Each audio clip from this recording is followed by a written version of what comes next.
এক গাঁয়ে ছিল এক জন্ম করে নাপিত। সে ছিল অকর্মাধারী, কোনো কাজে তার মন বসত না। তার কাজ ছিল একটাই, নিজের পুরনো আয়নাখানা আর দু চারখানা দাঁত পোকড় কাঁকুই দিয়ে নিত্যক্ষণ নিজের মুখ সৌন্দর্য ও চুলের বাহার দেখে পরম সন্তোষ লাভ করা। বাড়িতে তার একমাত্র বুড়া বিধবা মা। তারা গরিব মানুষ, সংসার চলে না। পৈতৃক পেশায় মন লাগালে সংসারের দুঃখ দূর হয়, কিন্তু ছেলে কাজকর্মে ধারে কাছেও নেই। মা হতাশ হয়, দুঃখ করে, অন্য ভালো ভালো ছেলেদের নজির দেখায়, কিন্তু কে শোনে কার কথা? ছেলে তার স্বভাব থেকে এক চুলও নড়ে না। অনেক ভেবেচিন্তে মা ছেলের বিয়ে দেয়, আশা এতে ছেলে সংসারে মন ফিরবে। কিন্তু কিসের কি, বউ সংসার নাপিতের মন পায় না। সে ব্যস্ত থাকে তার পুরনো অভ্যাস নিয়ে। তাতেই তার দুনিয়ার আনন্দ নিদারুণ পুলক। খেউরি করার যন্ত্রপাতিতে জঙ্গল ধরে। একটা জমিতে ধান হয়েছে, সেগুলো সে কেটে ঘরে তুলবে, তাতেও তার প্রবল অনিচ্ছা। তো নাপিতের মা অবশেষে দিতে বিরক্ত হয়ে ছেলেকে ঝাঁটা পেটা করে একদিন বাড়ি থেকে বের করে দিলেন। এইবার নাপিতের মনে লাগে সে ঘর ছেড়ে বেরোয় একটা কিছু করে, অনেক টাকা করি ধনরত্ন কামাতে না পারলে সে আর বাড়িমুখো হবে না। বাড়ি থেকে বেরিয়ে নাপিত গ্রাম গঞ্জ লোকালয় ছাড়িয়ে নদী পাহাড় পর্বত ডিঙিয়ে এক গহীন অরণ্যের কাছে এসে পড়ে।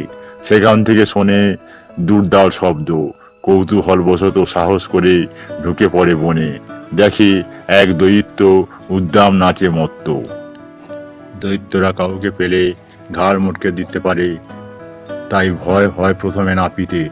পরে সে ভাবে, আমার তো হারাবার কিছুই নেই, এমনিতেও না খেয়ে মৃত্যু হবে, আর অমনিতেও দৈত্যের ঘাড় মটকানিতে মৃত্যু। পরেরটাতেই কষ্ট কম, তাই একটু খেলিয়ে দেখার জন্য সেও নাচতে থাকে। কিন্তু পরে সাহস করে দৈত্যকে জিগায়, এত যে নাচো, পুরকটা কিসের?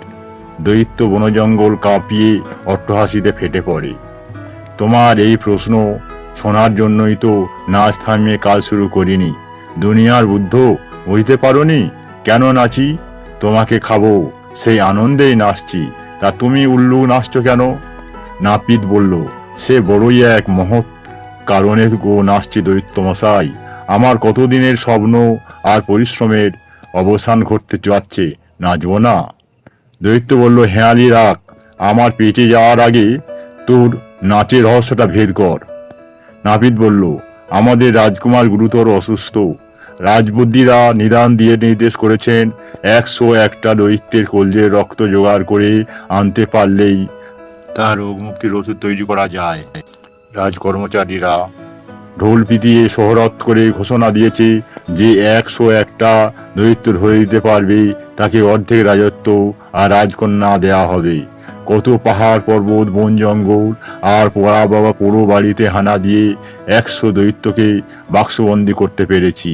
তোমাকে কবজায় পেয়ে 101 শিকার পূর্ণ হলো। তুমি এখন আমার পকেটে বন্দি।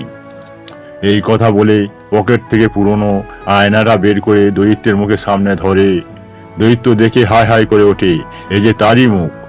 ভয় পেয়ে দৈত্য বলে, আমাকে মুক্ত করে দাও ভাই, তোমাদের রাজা তোমাকে দেবে অর্ধেক রাজত্ব আর রাজকন্যা।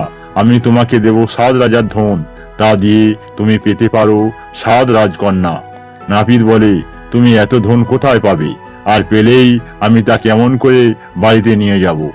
দৈত্য বলল, সে কোনো চিন্তার ব্যাপারই না, আমাদের অনেক শক্তি। তোমার পেছনের বট গাছের নিচেই আছে সব ধন সম্পদ, আর তা তোমার বাড়িতে পৌঁছে দেবার দায়িত্ব আমার। দৈত্য মাটি উত্তাল পাতাল করে 7 ঘোড়া ভর্তি হীরা জহরত আর সোনা দানা বের করে নাপিতকে শুদ্ধ পৌঁছে দেয় তার বাড়িতে। নাপিত মহা খুশি, তবে সে দৈত্যকে সহজে ছাড়ে না, বলে, আমার খেতে ধান কেটে তা বাড়িতে এনে দাও। দৈত্য নিরুপায় হয়ে তাই করে। দৈত্যকে ধান কাটতে দেখে অন্য এক দৈত্য বলে, এ কি করছো? তুমি কি দৈত্যকুলের কুলঙ্গার নাকি? এক ফেরেববাজের পাল্লায় পড়ে দৈত্যকুলের সম্মান খোয়াবে? দৈত্য বলে, ভাই রে, মহা বিটকেলের পাল্লায় পড়েছি, সহজে এর হাত থেকে পরিত্রাণের উপায় দেখি না। আগন্তুক দৈত্য বলে, কি যে ছাই ভস্য বলো, মানুষ আর দৈত্য কি এক হলো?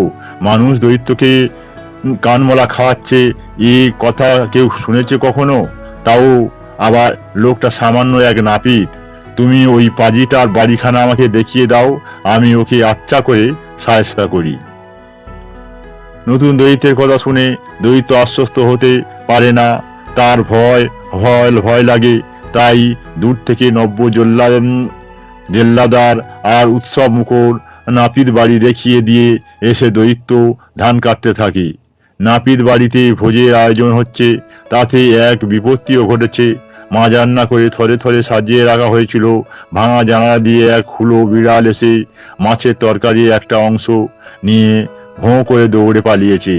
নাপিত বউ তাই ধারালো বঁটি নিয়ে ভাঙা জানলার পাশে ঘাপটি মেরে দাঁড়িয়ে আছে। ছোঁচা বিড়াল আবার আসবে, তখন ওর রফা দফা করতে হবে। এর মধ্যে বিড়াল আসেনি, চুপিসারে এসেছে নতুন দৈত্য। আর ভাঙা জানলা গলিয়ে জটা চুল ভর্তি মাথাটা ঢুকিয়েছে ঘরে।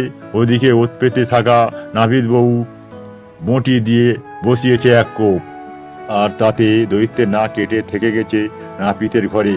আত্মচিৎকার দিয়ে যন্ত্রণায় কোঁকাতে কোঁকাতে দৈত্য পগার পার। কোন লজ্জায় আর মুখ দেখাবে দৈত্যকে? দৈত্য সব দেখে আরো ভয় পায়। সব ধান ঘরে তুলে দিয়েও দৈত্য ভাবে নাপিত যদি তাকে না ছাড়ে, সে হাত জড়ো করে মুক্তি চায়। নাপিত এবার আয়নার উল্টাপিঠ দেখিয়ে বলে, এই দেখো, তোমার ছবি আর আটক নাই, কিছুই দেখা যাচ্ছে না, তোমার মুক্তি ঘটেছে, এবার যাও। দৈত্য নাপিতকে সালাম জানিয়ে বিদায় হয়।